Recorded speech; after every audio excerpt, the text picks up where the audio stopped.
Hi there, Janet Fritz here for Galaxy Girl Creations. Welcome to my channel and welcome to another day of Kit Conspiracy. I am combining Kit Conspiracy today with Stretch the Sketch, which is where we take a 12 by 12 sketch and stretch it into either something larger or shrink it into something smaller. The idea is use the sketch but not in its actual formatted size of 12 by 12. The sketch we're using today is from Page Maps in May of 2014, I believe. I am going with a double page layout, and I am starting with this one paper from 49 and Markets Everywhere collection, which is what we have kitted up for Kit Conspiracy today. And I am going to go ahead and just split that in half diagonal, as you see there, and then I'm using some ink from Catherine Pooler, and I am splattering it diagonally across the layout, just like the sketch has. I'm using Sparkling Berry and Lilac. Those are the two inks I'm going with. And then a little bit of Cove Blue, because there's a lot of blue in this, which I'm mixing with a bit of Cummerbund, which helped it to match the paper just a little bit better. So I'm just going with a diagonal. I know I have a water spot on my layout. I'm not too worried about that. It's going to dry and it's going to get covered. I did trim my paper down just a little bit so that there's a border all the way around. In the sketch, that looks like there is a wood grain border all the way around, but I'm not using wood grain. I'm just using the white paper, but I do want to go ahead and give a nod to that border by trimming down my two corner pieces here and leaving a little bit of a white reveal all the way around the edge. I'm also inking the paper up with some Black Soot Distress ink to bring in some of those darker colors. I really like this paper. It's a little bit on the moody side, I think. And I think it's just pretty. So I have several photos here of a ferry ride across the San Francisco Bay, and that's what I am documenting today. Still working on the photos I've been working on for the last few days with regard to a Cub Scout trip, a Cub Scout travel day involving several forms of transportation. So I just marked out where my photos are going, and I'm going to use this lined stamp. It's super old. It's from Rusty Pickle. Can't get it anymore. The company doesn't even exist. It's so old I can't take it off of the backer that it comes on, because if I do, it's going to just peel apart and turn into mush. I know, terrible that stamps do that, but I just left it on its backer, put a little adhesive on my acrylic block, and just stuck that on the entire thing on my acrylic block to go ahead and give me this lines, which is another thing that is in the sketch, the lines to write on. And this is going to give me a great place to do a bunch of journaling about this particular day and the things that we were able to go and do. Now, the sketch also does have a Polaroid type frame on the right hand photo.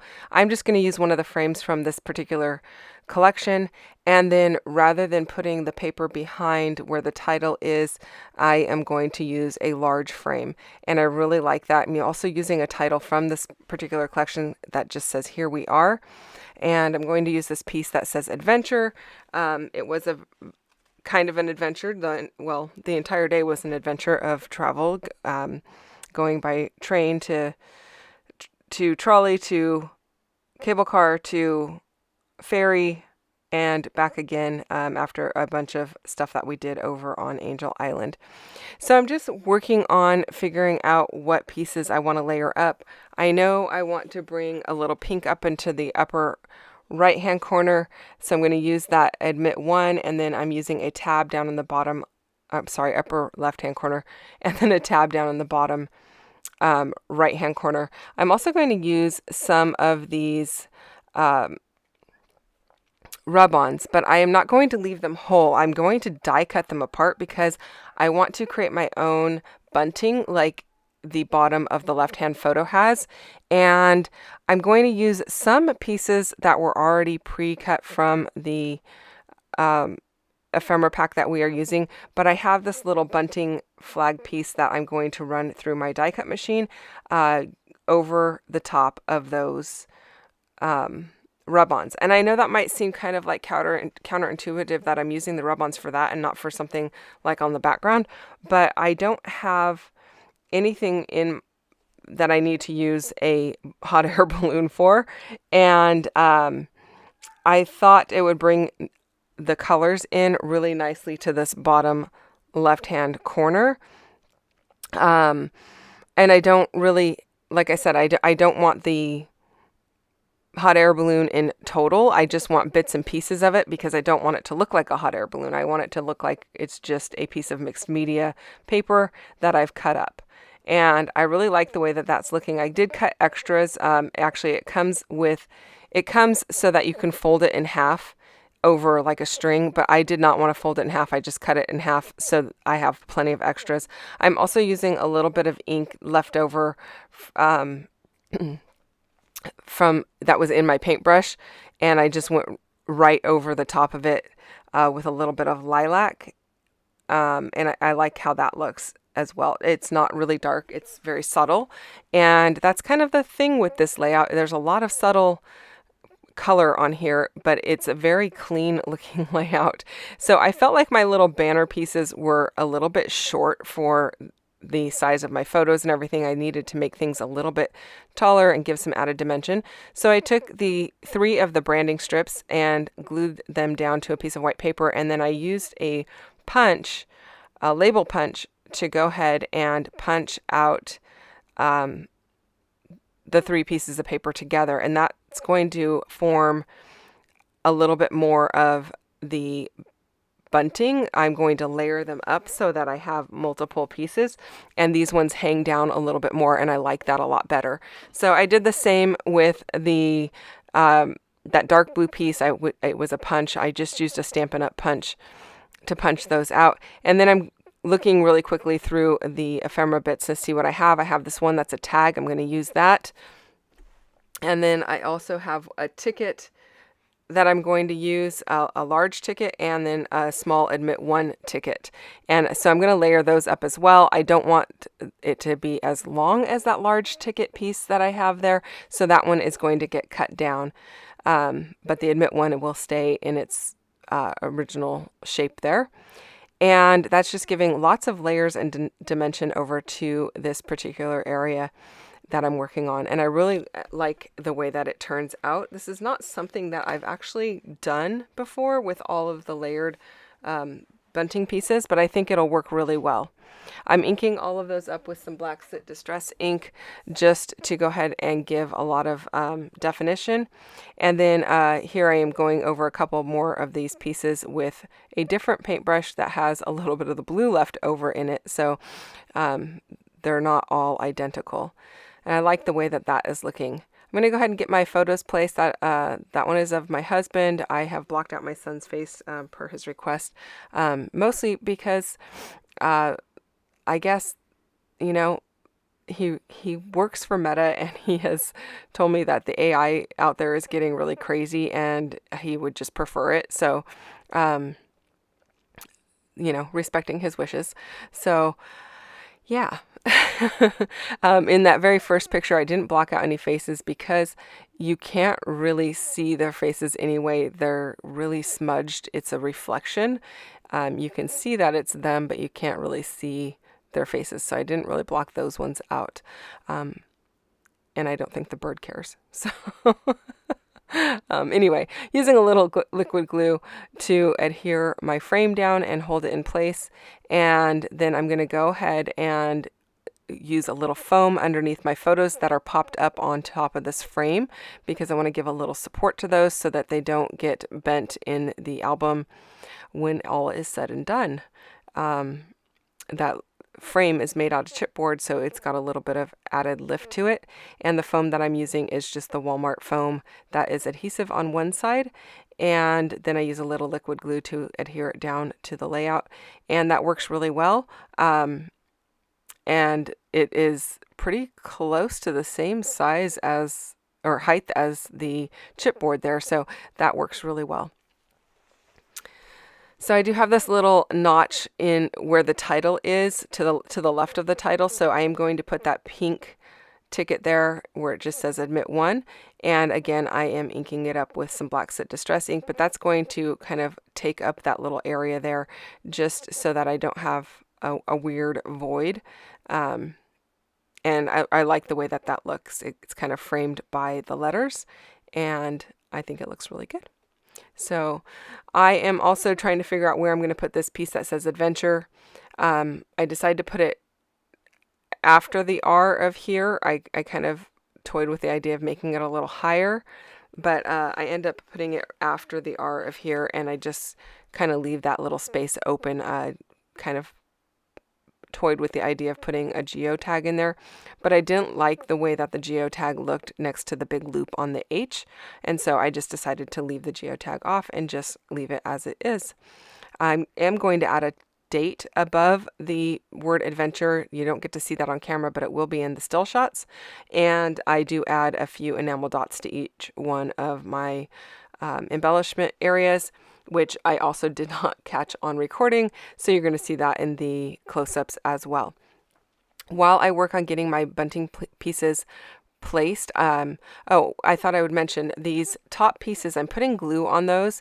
The bottom set is not glued down as of yet, but I am gluing the top ones down onto the bottom ones so that they all stay as one piece, and I can lift the whole thing up and trim off those bottom layers where I want them. I don't want the tickets sticking above the line of the top pieces, if that makes sense, hopefully. And then I think that will work really well once it's all held together, and then I'll be able to add a little twine as well. So while I do all of that, I want to remind you that there are a bunch of people playing along with Stretch the Sketch. We have several new people playing along, so welcome to the group, you guys. And I am so glad that you guys are joining us if you are watching this video. But all of the links to their channels will be down below so that you can go and check them out and give them a little bit of love as well. And then don't forget to check out what MK has for you today. She is also has also got a Kit Conspiracy video for you today. This is our regular posting day, Sunday, Tuesday, and Friday. And then any bonus layouts will be presented on the other days. But go and check out what she's got going on using the Everywhere kit. And then if you want to play along, you can go and join the Everywhere or the Facebook group for Kit Conspiracy. And you don't necessarily have to have this kit to play along. You can play along with whatever kit you want and just join in the fun. If you do have the Everywhere collection or bits and pieces of it, feel free to play along using that as well. But I think it's a lot of fun because you get to see multiple ways that this particular collection is used together. And we are only using a subset of it. It is not the complete entire collection because that would take us way more than a week to use up. As it is, it's going to take me more than a week to use this one. So you're going to get bonus layouts, and then I'll probably have to release a couple in December as well because we're going to run out of days in the month for all of my bonus stuff. I have been releasing on all of the alternate days as well, but I have a few extras that I still have not completed. And I want to go ahead and complete this series of photos using this collection. So what I did here is I took that bunting piece, I poked holes in it with my pokey tool here, and then I used a piece of baker's twine with a needle and threaded it through so that it gives a little added texture. And I really like the way that looks. I think it's a lot of fun and it's very festive. Sadly, I covered up almost all of the bottom of that frame. I mean, you can kind of still see the corner of it. If I hadn't glued it with liquid glue, I probably would have pulled it down just a little bit more so that you could see a little bit more of it peeking out, but it's already down on the page and it is dry. So it is what it is. And I'm happy with the way that it looks. So hopefully you are too. I'm going to go ahead and add just a little bit more foam underneath some of these pieces to give an extra support. And then I'm going to go ahead and work on my bottom right hand cluster, which I'm just looking through my ephemera here and seeing what I want to add. I decided to add this little notebook. Normally I would have it going the opposite direction because it's, a 3-ring notebook. I feel like your rings are on the left side when it's not open, but I'm just going to go ahead and go with it this direction because I like that dark line on the right hand side. So I'm just going to go with it. And it looks fine to me. So I don't know why I am picky usually, but I like the way that it looks, and I'm pretty happy with that. I just added this little piece down at the bottom that says on an adventure with you, and I know I've got adventure up in the upper left hand corner, but I'm gonna go ahead and have on an adventure with you at the bottom right hand side. I think it works well, and that is pretty much it, you guys. The close-ups are going to show you a little bit more. Oh, I guess I did add another one of these little bunting pieces that I cut underneath the with you, and another admit one little coupon there. That's pretty much it, you guys. Close-ups are coming up in just a moment. Don't forget there are links down below for any products that I might have used today, and the links to everyone playing along with Stretch the Sketch, including MK's channel for Kit Conspiracy. Thanks so much for watching. If you have questions or comments, you can leave those down below. As always, I'll get back to you as quickly as I can. I'm a little behind right now, but rest assured I will read them all and respond. If you enjoyed this video, I would love a thumbs up, and if you're not already subscribed to my channel, I would love for you to consider subscribing as well, and hit the bell for notifications each time I release a new video. Thanks again for watching and spending time with me today. I'll see you soon. Bye-bye.